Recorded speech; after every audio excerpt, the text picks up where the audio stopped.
Hi, everybody. Welcome. I'm Kyla Hannington, the Public Outreach and Engagement Division Manager with the Prince George's County Office of Human Rights. And it is our pleasure to join once again with the Prince George's County Memorial Library System in bringing you tonight's program.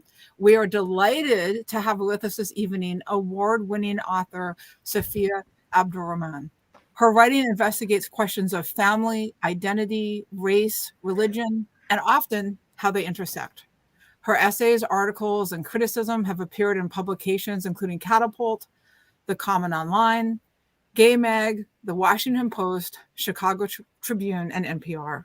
She has earned notable distinction in Best American Essays, received fellowships from the Sustainable Arts Foundation, and is a two-time alumnus of VONA's writing workshops. She is creative nonfiction editor for Cherry Tree, a national literary journal at Washington College, where she teaches nonfiction.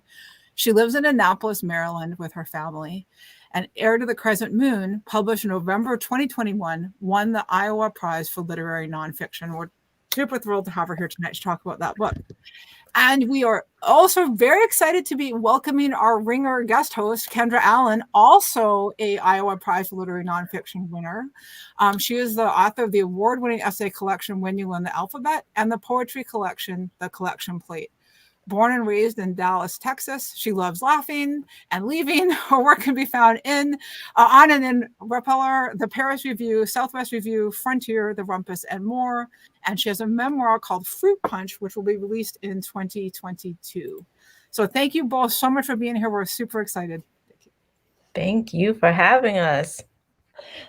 Thank you for having us as well. We're so excited to be here with you. If y'all have not already ordered Heir to the Crescent Moon, please order this book. Order multiple copies of this book. Get this book away. It's amazing. I can't wait to talk to you, like I said, about fathers, our daddies, writing about our daddies. But before we get into that, I would really just be so honored to hear you read a small portion of chapter of your book. So yeah. Thank you, Kendra. First of all, it's really, really great to be here. It's great to talk to you. Kendra knows that I've been yearning for this conversation for a long time. I was like, we have to do this. Texas meets New York. Can't wait. So here it is. So thank you all for also being here to hear a little bit of Heir to the Crescent Moon. I'm going to read a chapter that is from the second part of the book. It's called The ABCs. It's a short one. If you have the book, it's on page 93. Islam, I had decided, was mine. It was my birthright and my destiny. The possibilities for who I was and who I could be, newly in possession of a kernel of understanding of where I had come from, seemed boundless. Because no one else in my family wanted to lay claim to this identity at that time, I decided that I would. Having reclaimed my heritage and forgiven my father's wrongs, I swelled with the potential for wholeness I now possessed. I approached my father with this newfound resolve. Abi, can you teach me Arabic? I asked him when I got to his house after school one day. I was in 9th grade at the high school that Aaliyah and Issa had attended back in Baldwin. In classes, I sat beside, before, and behind some of the same kids I knew from elementary school. I still lived in an apartment in Hempstead with my mother and younger brother, but the high school there was so bad it had been listed as one of New York State's failing schools. My parents would not allow me to go there. And since our schools in Uniondale had already kicked my brother and me out for no longer living in the district, my mother decided to drive us about 15 minutes back to school in Baldwin in the mornings and pick us up from Abi's house, where we used to live, in the afternoons. Why do you want to learn? Abi asked me with a slight chuckle. I figured that learning Arabic, the language of the Quran and of Islamic scholars worldwide, was necessary to gaining any real knowledge of the religion. Deciphering the language of Islam could be key to piecing together and fully envisioning the jigsaw jumble of the faith before me. But I didn't want to tell Abi, Mr. 10-pound dictionary, that. He might expect too much of me, like fluency within a matter of months. So I hedged. Well, I want to learn enough to at least write my name in Arabic, I said. And maybe one day I could read the Quran as it was originally written, not translated. Abi was then on what was becoming an increasingly common furlough from his job as a union electrician in construction-deficient early 1990s New York City.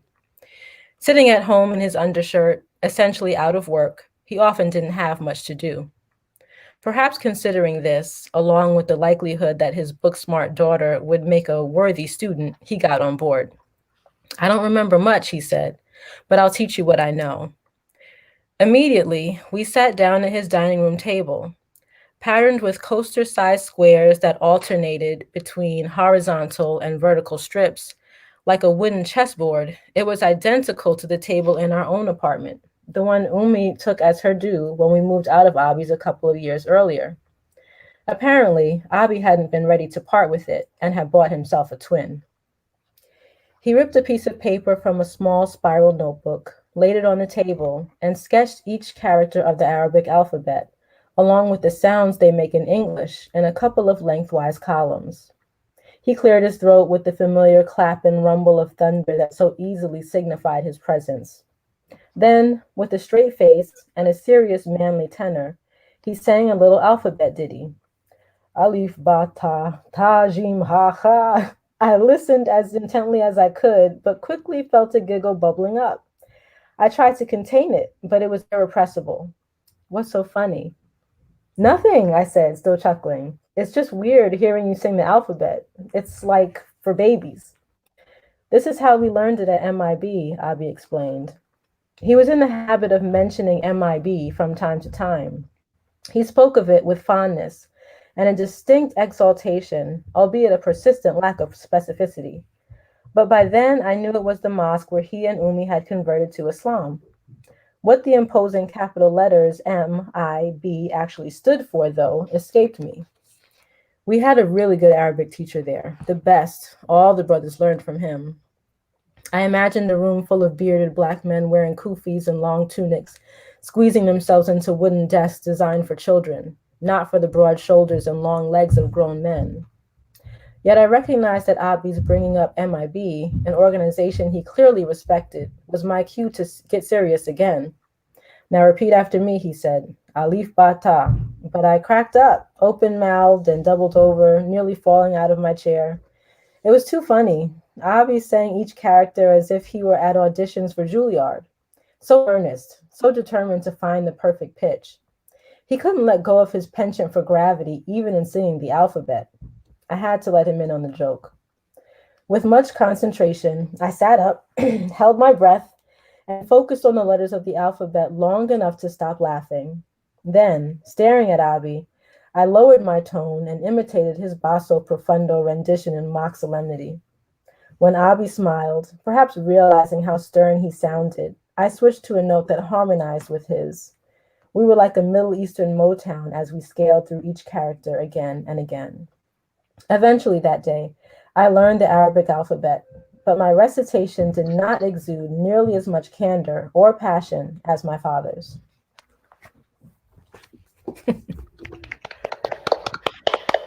I'm always like, can you hear me? Is it Yes, echo? I can hear you. Okay. I always find myself wondering, like, do I clap aloud or like just pretend to clap? I want to clap aloud for that. I'm so excited to be here to talk to you. Thank you so much for reading that section. It was one of my favorite chapters in the book, along with the Malcolm X cinema chapter, which I'll bring up later. But okay, so here's like a little personal anecdote. So I'm currently in the midst of finishing up a memoir that is centered around like my childhood. And it's also centered around my father. It is also centered around the other men in my, I wouldn't say other men, but a couple other men in my family and in my life. And something that like was so jarring when I started reading this book was like the parallels of what I'm attempting to do and what you have accomplished. And so you are helping me right now. If you don't know it, reading this book is like truly, truly like it's helped me figure out my own story. And something that I wanted to ask you was because I realized that this is not only your memoir, but it's like also your father's memoir, and it's also your grandfather's memoir, and it's like this this history and research of like bloodlines that extends like generations back. And it's very rare for me to read about like Black childhood, but also like Black daughter childhood through the lens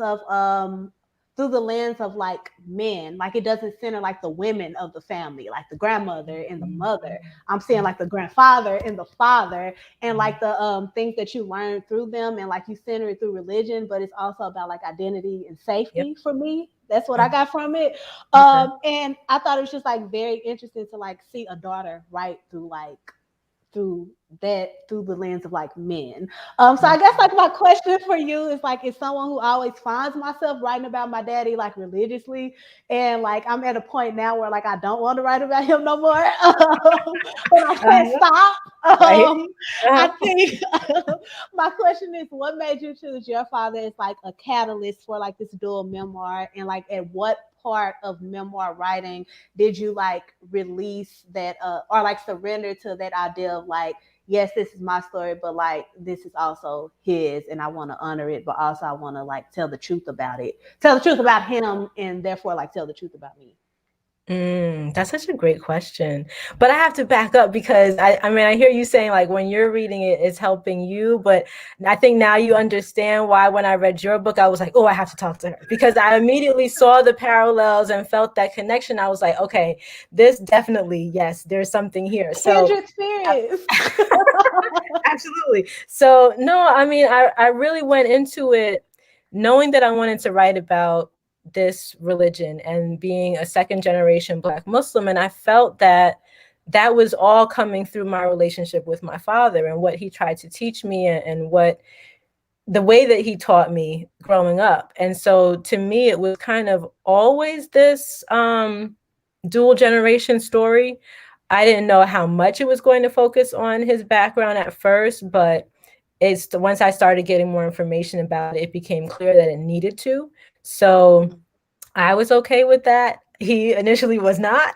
He probably still is not. And so that was the uncomfortable part. But for me, it was always comfortable, because I felt like I couldn't really examine my own identity, especially as a Muslim, without understanding, his path to Islam, and then how he decided to filter that down to myself and my siblings. So yeah. Yeah. Yes. I'm finna like ramble right now. In the section that you just read, you have this line where you say like, having reclaimed my heritage and forgiven my father's wrongs, I swelled with the potential of wholeness. I'm a writer in the books. I swell with the potential of wholeness. It's now like written on one of my boards. I love this sentence. I think it's a perfect sentence. But even more than that, I think like this book deals a lot with like the repression of memory, and like the ways that you continue to like bring up like repressed memory and throughout this book really it's just a testament to like your craft and like callback and things like that of that nature. And I was wondering, at what point did you learn to like trust your memory? Because I know you just said like you talked to your dad about like, it's so much history. Of course you talk to your dad to learn his history, but even like with learning his history, at what point did you begin to like trust your own memory versus just relying heavily on like what is being told to you? That's an interesting question. I feel like going into writing a memoir, well, first let me back up a little bit and say that I did not go into this project thinking I was writing a memoir. I initially started off as a former journalist. I was a newspaper reporter before I became a creative nonfiction writer. I went into it more journalistically, trying to interview people, people of my generation, and find out their stories, and then compile them and put them together in this book. And what ended up happening was people wanted to hear more and more about my own experience, because I wanted to include my family's experience too. So I started writing a little bit of that. And the more that I wrote of that, the more people liked those characters and, the way that I explained things in there. So I wrote more of that. But I always felt like I had a pretty bad memory. So that was part of the reason why I was like, memoir, it doesn't sound like something I can do, because my memory is terrible. But what I could do was remember, small moments or small events in a lot of detail. I could not remember long stretches of time, that happened word for word, event for event. So I focused on those things that I did remember, and went into detail about those things. And those things I definitely trusted. And if there were gaps, yeah, I would talk to people to see, am I missing something? Did I forget something? But really, yeah, it does come down to your own perception of things, even if that memory might be a little bit faulty or incomplete, because that's what shaped you. That knowledge is what shaped you. That memory is what shaped you. I'm now, thinking about this example. I'm reading the historical book, The Dead Are Arising by Les Payne and Tamara Payne about Malcolm X. And in there, Tamara and Les revealed that this story that Malcolm X told everybody throughout his entire life, that his father was killed by some Klan-like racists when he was a young kid. They had put him on these train tracks, like where streetcars ran, and ran him over. And it's in the film. Like if you see the movie Malcolm X, you'll see that scene. You probably remember it, of what happened to him. But from their reporting, everyone, all of his siblings, his mother, police reports, witnesses, all say that it was an accident, that he was on his father was on the streetcar, and he forgot his coat, realized he forgot his coat, got off, went to go get it. And when he did, another streetcar came up and hit him. And so he ended up injured and then dying.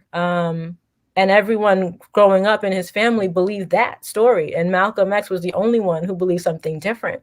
So, that perception, even though it was not completely accurate, it shaped him because, he had that anger, and he had that belief, that injustice kind of embedded in him. And I think it made him part of who he was. So, I do feel like memories, even if they're a little bit off, are important to understanding how a person got to be who they are. I love what you said about memory. You used the word incomplete and faulty, and I'm learning that as well because I would just say that like I'm lying. Because sometimes like I don't remember. I have horrible memory, and everything in my head happened when I was 12 years old or 9 years old. Even if I was like 18, I was 12. Like I learned how to drive at 12. I don't know. I had my first drink at 12. I don't know. It's like all around there. But I think like with memoir, what you see in your book is for me, when I'm like having like those faulty, like incomplete memories, what I'll do is I'll say like I'm lying in the text. That way it's now the truth. It's a memoir because I said I'm lying about it. But I'm also thinking about how you said you didn't like start off writing creative nonfiction. Same with me. I don't know what I didn't know what it was until I knew what it was. And also I had like journalism dreams that like quickly failed. So I guess like my question to you is like at what point did you become like confident enough to like submit your memoir to the Iowa Prize? But even more than that, at what point did you realize that your book was a book to submit? Yes. That took a while. I mean, I worked on it once I started it when I was in grad school, when I started grad school at Goucher College. But even by the time I graduated, it was not a book. It was a thesis. That's what we have to graduate with. It was like 100 and something page thesis. So I still had a lot of work to do. I had some sections in there that I thought were good. And I had a story that I thought was good, but it was not finished at that point. And I didn't really know how to structure it. Like I had all of these pieces and I had ideas, but I didn't know how to structure it. And I continued writing after I graduated, wrote some more sections, had friends read it, and it kind of wasn't coming together. They'd be like, some parts are good, but not there yet. And so I was like, oh, okay, I'm gonna keep working on this thing. So I mean, I did it for a while, and it wasn't until I found a structure that worked that I felt like I had a book that other people could read. And even then, I still was like maybe listening to other people a little bit too much, because I would take things out that really needed to be in there. So yeah, it wasn't until I put some things back and took some other things out that I was like, okay, now I think I have what can work as a book. Like I could read it all the way through and think, oh, okay, I get it now. And so that was the point where I was ready to send it out to agents, contests, and things like that. How did you find out you won? Let's see, Jim, he called me up. I know he initially sent me an email, but as you know, I'm not so great at checking my email. I'm not so great at answering calls. Yeah, we're the same with that. Like I take forever to look at my email, and so he called me like almost immediately, I think, after sending the email, and I didn't respond. And so I answered the phone, and he said, hey, like you won this contest. And I said, really? Kind of in this like really unaffected tone, like, okay. And then I think he was a little bit surprised that I wasn't screaming and shouting on the floor. And so he told me that I won. But really it was at the point, it's weird because I felt like once I saw who had won before you and who had judged before, I was like, okay, I think this is probably the right contest for me, because it just felt like the right thing. Some other contests that I entered, I had come close, but not won, but I don't think those were the right ones for me. Yeah. I'm so glad you did, because I'm so glad we got this book. If y'all have questions, please leave them in the chat. I'll be sure to get to as many as I can. Okay, so a thing that is like I'm obsessed with is restraint, especially in creative nonfiction and especially in memoir, because sometimes I think when we think of memoir, some people just go overboard. Like it's like I want to tell you every single thing that ever happened to me in my life, and sometimes like that's 4 books, that's 4 different books, and like it takes time, and it takes like an ego check to tell you that like, hey, I can save this for later, or like, hey, I can keep it pushing. And something that like kept me so into your book is the length of the chapters. Like they don't drag on, like they stop when they need to stop. And I can tell that it's like a very intentional decision, because some of like if I read other memoirs, like a lot of those sections would be all put together and on top of each other, and it would be like a 30-page chapter that didn't have to be, because it's like multiple stories within. So I think you do like a phenomenal job in restraint. It's something that I'm always obsessed with in my own work. Like when I revise, I don't really add more words, I like take more words away. And as I'm like writing this childhood memoir, I've taken like 25,000 words out that I thought I needed. And it's just like, and it hurted me because I wrote those words. Yeah, like, no, I feel you on that. I know. Getting rid of things is hard, but no, I mean that's wonderful advice. The deletions is wonderful, because yes, we definitely tend to go overboard and want to put everything in and think that, oh, I must explain this thing or else no one's going to get this other thing. But people can make connections. They can figure it out. You don't need to over explain or add, extra like addendums and whatnot, because most people they'll get it. So I absolutely I love that whole thing about restraint. I don't know if I felt like I was restraining while I was writing it. I definitely felt like cutting was necessary to the whole project. Like once I looked at it as a whole, I saw things that needed to come out, and I was not shy about taking them out. I would just say, okay, this is not working. Let me get rid of that. And if there was like a small section in it that worked, I was like, okay, let me salvage this and put it someplace else, but I can just get rid of that whole thing because it's just not working. So yeah, I do feel like I kind of live by the kill your darlings motto. Like, even if you love it, if it doesn't fit, if it expands that timeline or adds too many unnecessary characters that you really don't need, just take it out, and your piece will probably be stronger without it. Yes. How do you like go about sequencing your book? Because somebody, please, anybody, teach a class on how to sequence an essay collection or a memoir, because they do not tell you that. I know for me, it's just like a lot of sitting on the floor with a lot of pieces of paper that I don't want to sit on the floor with, and like trying to create an album in my head. So I think like your sequencing and like the way that I hate the word flow too. The way that it like everything the way every chapter aligns, I should say that it seems like it was a lot of time put into it. I was just wondering like how did you like organize it? Because it's a lot of chapters. Yeah. When I tell people it's like it's 45 chapters, they're like, "What?" No, it was a lot of trial and error, really. I think what you were talking about some of the callbacks. For sure, during the information gathering process that I did, I saw, where there would be echoes of things, particularly from, my father's generation to my generation. And I knew that I wanted them to echo each other somehow in the book, but I didn't exactly know how at first.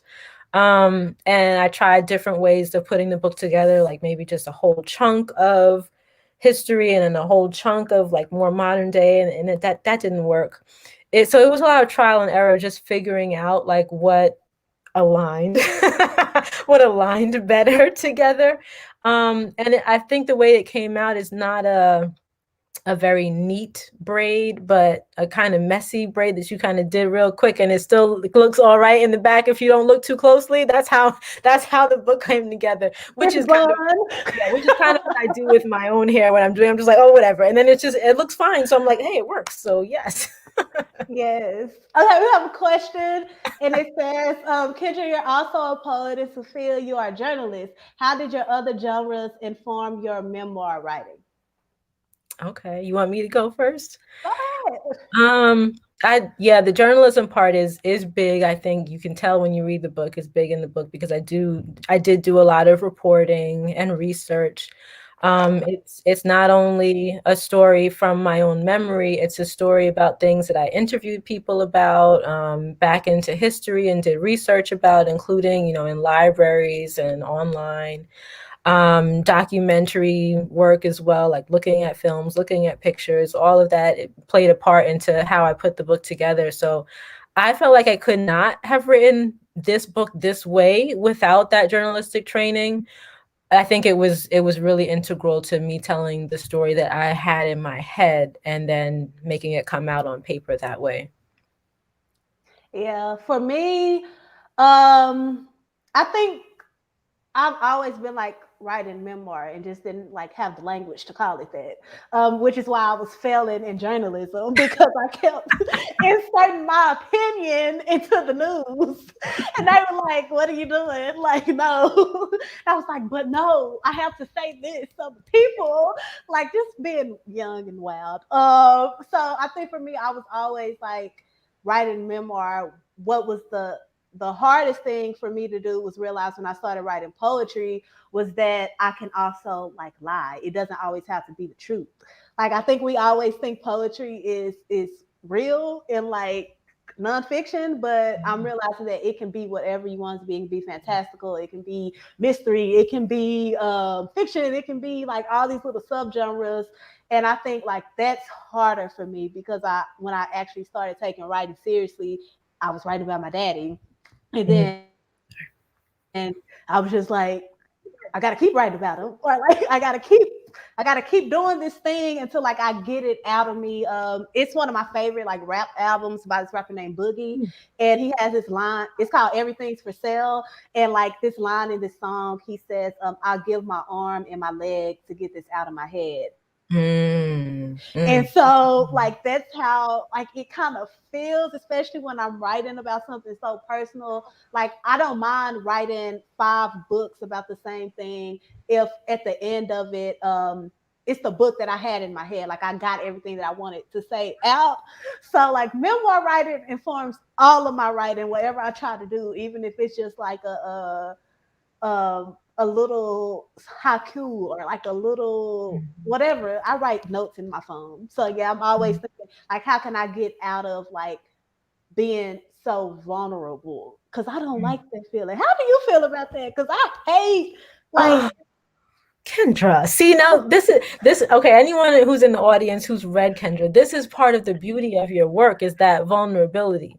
The fact that you kind of lay it out there on the page. I know how uncomfortable it is because I was not a memoir writer. I was that I don't use first person kind of person before this.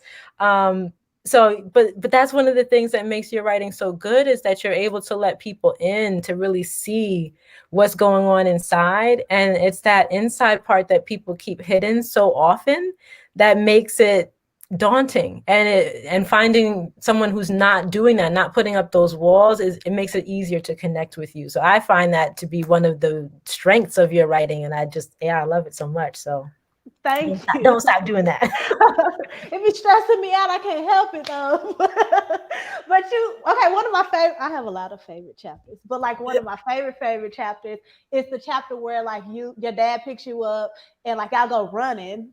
And then I was going to read from that one, but I couldn't find the right part. So yeah, that's it's like equal parts like hilarious, but it's like equal parts also like gut wrenching, because like at the end of it, you was like, if I knew all I had to do was like speak up for myself to like not have to go through this pain. That's the metaphor I make in my head. Like if I had to, if only I spoke up for myself earlier to not have to go through this pain, like the healing could have started sooner, like the body healing, but like the internal healing. And I think it's so important for me, especially and any little Black girl who has like any sort of like disdain, but like super deep love for like a parent, that you don't really have the language to express to like read that chapter. Because when I was reading it, I thought back to the part one of the book, little girl who is like leaving her house and like watching her dad like keep the table, and like watching her dad like just like you could feel like the resentment growing in her heart. And like in that moment, like to see y'all like that duality of like pain but like pleasure. I don't know if pleasure is the right word, but like to see like y'all interact like so warm heart, is this a word? I make up words. Warm-heartedly. Like to see that interaction, even though it's like you're exercising, you're sweating, and like but like in my head, like the metaphor is like just to like let that pain go and like be free. And like we see like y'all relationship sort of like take off after that. So I thought that was just like a beautiful, beautiful section. And I wondered, like, did you write a list of like great moments and like bad moments, and then like pick from each section? Not bad moments, but like I get what you're saying. Yeah. I think I wrote a list of moments that needed to be in the book because they said something, you know, and I knew that. Well, I mean, because the example that you're giving, it was just such a regular part of our childhood, me and my siblings' childhood. It was just something that we did like kind of all the time, that I don't think I could tell the story without having a chapter in there about these runs around the lake. And my brother and sister will know exactly what I'm talking about because they went through the torture as well before me. And, you know, and to me, it just spoke so much to, you know, who my father is and what he was trying to instill in us. And then when I learned about, you know, the runs that he did with his brothers in the mosque when he first got involved, I was like, oh, okay. It makes a little bit more sense now, like why he thought this was so important. Because I mean, at that particular chapter, that time that we were going, he was like older. I was like, why are you still running when you're like over 40 years old? Shouldn't you? Because as a young person, I thought that was really old. Like, he's like, actually, I am old. I'm just waiting on you to say this. Now that's probably not as old as I thought it was back then. But I was like, why are you still doing this? You're kind of old and out of shape. This is a lot of work. Why? You know, but yeah, so I thought that it was so important for him to be able to just have that personal one-on-one time with us, or sometimes, you know, 1-on-2 time with us, and be able to just deliver his thoughts and the things that he was what's the word, contemplating a lot of times. And so being able to express that in a quiet, natural environment, like he really does. And, you know, I'm not making this up for the book, but he really does have a reverence for nature. And so being out there in nature was so essential to him, and being able to share that with us and show us, you know, this is the world of Allah, and this is what you really have to be looking to, and not just the dogma that people within a mosque are going to tell you. You know, it's not just about making sure that, you know, you're covered or something like that. It's really about understanding the way the world works and how everything works in harmony and in unity. And so that was big for him, and still is. Something I love about your father is like this yearning for like self-expression and like identity and, like I said, safety. And it's just something that I really connected to throughout the book. And when I started reading the book, I promise you, in my head, I was like, the dad is a Sagittarius. And then at some point, it was like born in December. I said, I knew it. So close. So you were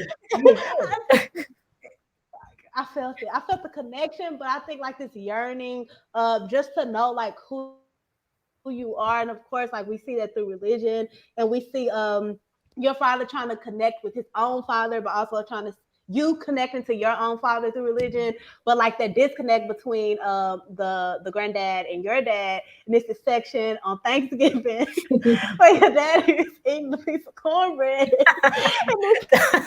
Don't give it in the cornbread. Yeah, that was really funny. That was a funny story. It's a hilarious story, but I just like brought that up to say, as you were writing, was it any like connections that you saw between like your dad and your grandpa that you saw within yourself and your father? That's a good one. Yeah, I guess, yeah, I think one thing that I was trying to show the connection to was the yearning for connection. It's that I felt like I learned more that how disconnected he felt from his father. I mean, as a kid watching them, my grandfather and my father, I didn't know, you know, exactly what their backstory was. I knew a little bit about it, but, you know, I didn't know that for a long time my father kind of grew up without his father, like, in the house, and that was a great source of pain for him. And I didn't realize it. I just saw them more as adults. And then, of course, when they got together, like any other adults, you hadn't seen each other for a while because they don't live together anymore. So it's like no big deal.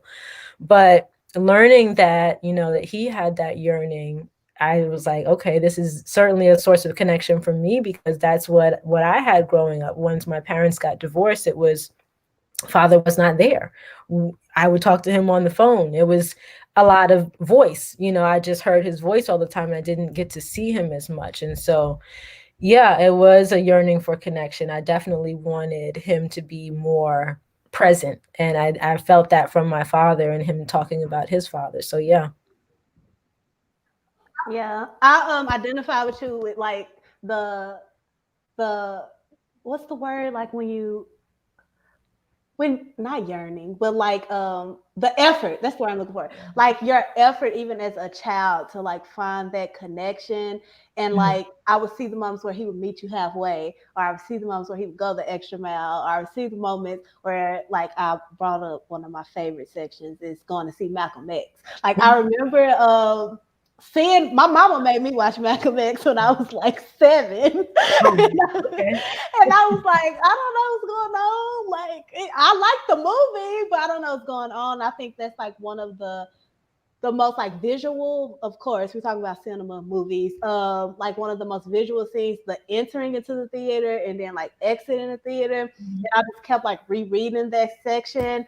And I just wanted to ask you like a fun question, because, you know, I get off topic sometimes. My question for you is, if you had to cast your memoir movie, who would play you, your dad, your grandfather, and your mama? See, someone asked me this the other day, and I was totally in the wrong time period. I was thinking me today, but Me Today is not even in the book. So me as a little girl, I don't listen. I'm not up on my young people actresses. But by the time I get to teenagerdom, I know I was like, hey, how about Yara Shahidi? I should have picked her. So Yara Shahidi I as a have seen teenager. it. My father. Oh, see, yeah, wrong ages. Like back when he was younger, for sure, Lawrence Fishburne, a la School Days. That's exactly what my father looked like. So that was it. They kind of have aged similarly as well. So perhaps Lawrence Fishburne. And my grandfather, that's a good one. Maybe he doesn't quite have the right voice though. I'm thinking of what's his name? Oh, he's from New Orleans. Oh, what's his name? I forgot. Wendell Pierce. Wendell From The Pierce. Wire. Yeah. But his voice is not quite strong enough. My Who grandpa did the voiceover of Wendell Pierce? very strong voice. I don't know. I have to think about that one. That's a good one. I need to be more up on my older Black male actors. And my mother. From my mother, Oprah Winfrey. We gotta write that screenplay. She's in the audience, so let's see what she has to say about that, huh, Oprah? She loves it. Oprah from the film. But yes, okay. Oh, okay, that's the cast. We have the cast in the comments. I think something that I just like really, really respect about you is like the dedication to documenting your childhood. Because I feel like with memoir, especially, like people love to say like you haven't lived, or like you're too young to write a memoir, or like you have to be a certain age to do so. And I love that you focused exclusively on your childhood. I had a professor tell me once, I think it was like my very first creative nonfiction workshop that I ever took. And she was just like, you have enough to write for a lifetime by the time you're 13. Oh, wow. And I just never forgot that. And I started, the more I wrote, I was like, I never want to write about anything else besides like being a child. Of course, like reflection brings age and like brings like those other elements into it. Mm-hmm. But I think like it's so much there. Like who I am right now probably halted at 13 when I think about it. Like I've learned so many lessons. So I wanted to ask you, like, what made you make that decision to like keep it contained in youth? Well, you know what that made me think about. Let me get to this first, is because while you had people telling you like you have enough by the time you're 13 to write something, not from my teachers, but I heard from people that, if you're not famous and that your life was not like the most terrible thing that ever happened, that you have no business writing a memoir. And that was very discouraging. And I do think that, even though I didn't set out to write a memoir, once I decided to do one, I felt like part of my mission was to show people that you actually don't have to have that much of a remarkable life to write a memoir. You just need to have a life, and you need to have a story to tell. And I tell my students and other people that all the time, like everyone has a story. And I think that it's so important for people to know that, you don't have to be Will Smith, whose, book coming out at the same time as mine, kind of messing things up for me because his life is so much more interesting. But you don't need to have, be a Will Smith to write a book about your life or about your childhood. You just need to have something to say. And so that was my goal, is to show, I had something to say, even if these events are not the most groundbreaking of events out there. You just have to write it well. So, that was what I was trying to do. So I'm sorry, what was your actual question, Kendra? You answered it. Like, what made you decide to like keep the memoir contained within you? Yeah. Right. Yeah, I felt like when I decided to tell this story that I could have gone the route of kind of reflecting back from today's point of view on what happened when I was a kid.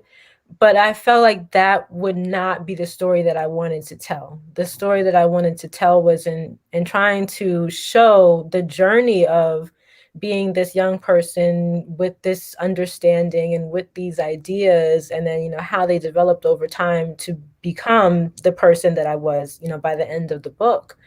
And I couldn't do that inserting too much of, an older person's thought processes into, what I was thinking as a kid. I felt like that was part of the story, that I didn't understand everything, and that I was given these messages that were like conflicting, and there was a lot of silences about things, and I felt like all of that was part of the story. And so I needed to stay focused in, this is what I knew at this time, and then this is what I knew at that time, and then it just kind of kept going in that way. So yeah, being focused on that childhood was important in telling that story. Thank you for that. Like, that's helping me too. Like, I'm gonna think about that tonight as I write. Think. Okay. Okay, so I as I'm writing like this childhood memoir, I'm realizing that I like didn't want to forgive my father. Not that like my father is a villain in the story, but like in my life, I have held like a lot of resentment, and like I just didn't want to like forgive anything. Like, why do I have to forgive? So that, I guess that's not a question for you, but like I see the moments in the book where like I see kid you like opening up, and then but I don't see kid you like closing back up so hard as like kid me has. So like, how did you have that strength like so young? Like, where did that come from? I know like kids are resilient, I know kids are like forgiving, small children, but like we see you growing up. And so I just wanted to know, not wanted to know, but like just wanted to ask, like, while writing, at what point did you have like a moment or like an aha moment of you realizing like this is the moment that I sort of like began to be receptive to like a relationship and to like actively like work towards it? Yeah. I for sure think it was that Malcolm X movie outing. Because up until that point, I was just kind of pissed off at my father all the time, and I'm like, I don't want to see you. I don't want to go anywhere with you. Just like, kind of leave me alone. And I yeah at some point I realized, okay, this is probably not going to work for very long. Like nobody else, and like I have three siblings who I grew up with in the same house, and then my two older brothers, and it's like nobody else was mad. I was the only one who was mad, and it's like I don't have anybody on my side here. So like even my mother was kind of like over things. So like I can't go around being the only one mad forever. Like I can hold on to it for a while, but eventually I'm gonna have to let this go.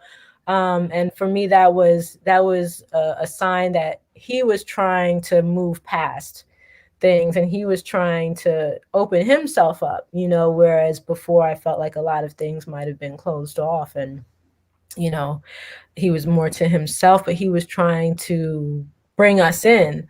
And so I felt like that was a moment, and I think that maybe as you read the book, you see that he seemed to start changing. He seemed to recognize some previous behavior and operate in a different way, for the time being. So I think that was helpful in allowing me to have that kind of forgiveness. Perhaps your father is not the same situation, and so it can become harder because it's a two-way street. You're not doing this whole thing by yourself, so you do need a little bit of give and take there. Thank you for that. Okay, how do you feel about now that your book is out in the world, people are reading your book?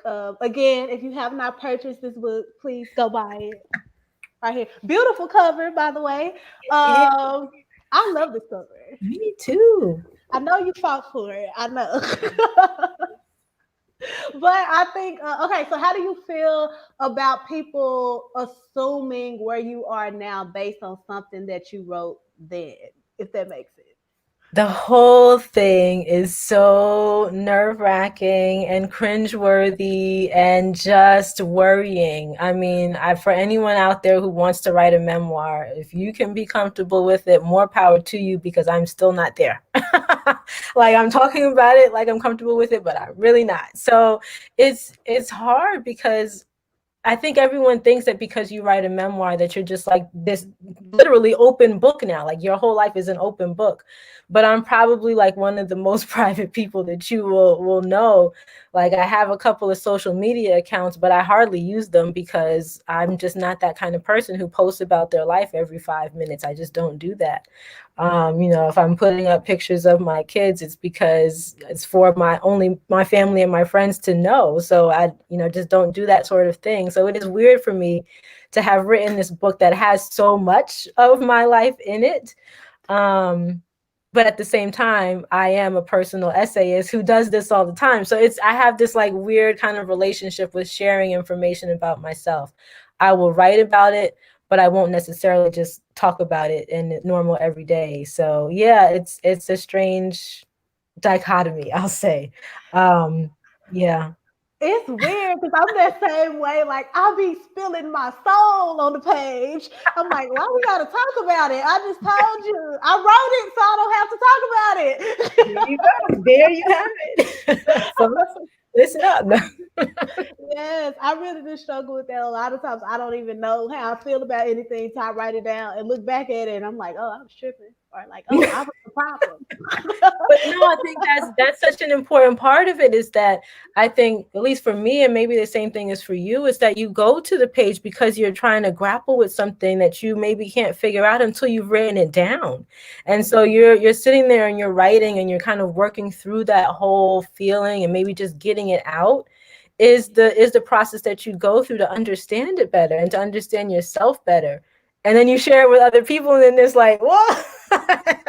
Well, they're like, oh, now I get it. But I mean, I'm hopeful that what I'm sharing is going to be helpful for other people, because I do think that writing it was helpful for me. As you were bringing up the getting over certain things and wanting to forgive certain things, I think that was important for me to just be able to move past, some of the hurt and pain and confusion and whatnot that goes on as being a child, from a family that's all crazy and mixed up. And so, yeah, writing this book was very helpful for me. And I do not regret going to the page to deal with this stuff. I love that, like, regret, because I do. I be regretting. Okay, so I feel like every writer, like every artist in general, have obsessions, especially like working on specific projects. So as you were writing this book, of course it was over a long period of time, but like as you got to like the end stages of it, where like you can sort of like see everything fall into place, what were you obsessed with? Like, was there any songs, any books, any TV shows that you just found yourself returning to sort of guide you? That's a good one. I don't know if I remember that. I'm looking at my bookshelf to see if there were certain things that I was reading a lot. I mean, I often read poetry before I write. I know that at probably around that time, I was very into Gwendolyn Brooks's Blacks, that book. I mean, because I just return to it all the time. She's my favorite poet, so I love any collection of Gwendolyn Brooks. Songs. I didn't really start writing with music in mind until more recently. So not during this book, no, but maybe during what I'm working on now, I do listen to more music now. TV shows. That's all I could think of. That's a good question. I'm not sure though. It's what you're working on now, creative nonfiction as well. Yes, that's it. I don't write fiction. I'm not quite a poet, so I am a creative nonfiction writer. I'm working on a collection of essays now. Speaking of obsessions, it's all focused on love for Black men. And by love, it means struggle, joy, pain, all the things that are involved with love. As you were talking about relationships with men, I think that's my thing that I keep coming back to, is just probably because I'm just surrounded by them all the time. You know, I have 4 brothers, I have my husband, my 2 sons, I have all uncles and, you know, nephews, and just they're all over the place. So I can't get away from them. So they find their way into my writing all of the time. So yeah. Have you read Breathe by Imani Perry? Ooh, no, Imani Perry is a great author, but I have not read that It's yet. a letter to her sons. Oh yes. Yes. I'm gonna take a look at that. We have the question, the writer question. When excited about the new collection, when might we expect it? Oh, well, that I have no idea. I have to finish it first. I'm still working on it.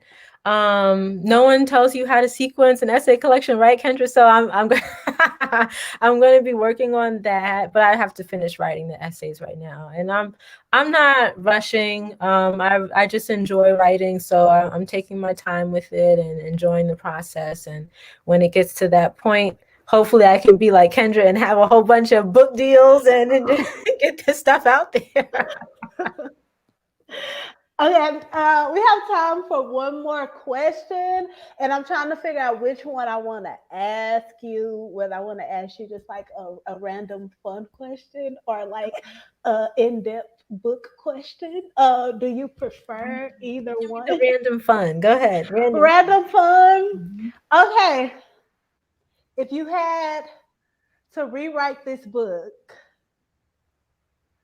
what is something that you would take out, and what is something that after finishing it that you later realize you should have put in? Ooh, that's not random or fun. It's like a swap. Like, what would you swap? Oh Lord. Ooh, that's a really good question. I think that everything that is in there right now hopefully needs to be in there. If it's not, I'm crossing my fingers. If not, then you guys will let me know. And what I would want to be back in there that I had to take out. I didn't get to write about my own birth in the book. That was in a previous version, but I had to take that out because it just didn't fit in terms of timeline and content and, you know, some things. But I think it was a really interesting story. So perhaps, you know, in some other version, alternate universe version, that might be in there, maybe in another later Or project. essay collection. Yeah.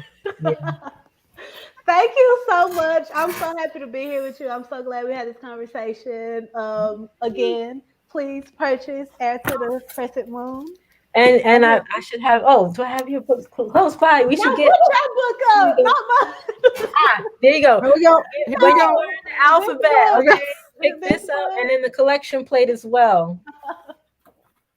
Yeah, here we go. Here we go. Okay. Yeah, thank you. Woo. Okay, I was actually popping up here to say this exact thing, just to thank you both so much for being with us, and for all of you people watching. Thank you so much for tuning in with us, for your questions, for interaction, and yes, please get this book. The best way you can support writers and artists is by purchasing their work, and so go to your favorite independent bookstore and grab this amazing collection. And you can also, of course, take it out from our friends, Prince George's County Memorial Library System. If you do not have a library card, they'd love to help you. They can also give you a virtual library card. Let's say that you lived in Texas, for instance, and you wanted a virtual library card from Prince George's County Memorial Library System. They will give you one, pgcmls.info. On behalf of the Office of Human Rights, it's just our pleasure to have been able to be here. Thank you both so much. Thank you to the library system, and thank you for everybody for tuning in and being with us this evening. Good night. Thank you.